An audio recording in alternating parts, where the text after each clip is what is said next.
Hi guys, காலம் box போட்டதுக்கப்புறம் அந்த காங்கிரீட் சர்ஃபேஸ் வந்து ஸ்மூத்தாக இருக்கும். அதனால் நம்ம பிரிக் ஒர்க் பண்ணும்போது அந்த பிளாஸ்டரிங்கு அது வந்து கொஞ்சம் பிடிமானம் இருக்காது.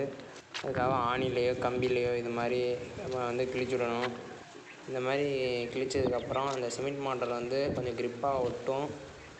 பிரிக் ஒர்க் பண்ணுறதுக்கு கொஞ்சம் ஈஸியாக இருக்கும். அதனால் நம்ம வந்து ஸ்ட்ராங்காக பில்ட் பண்ணலாம்.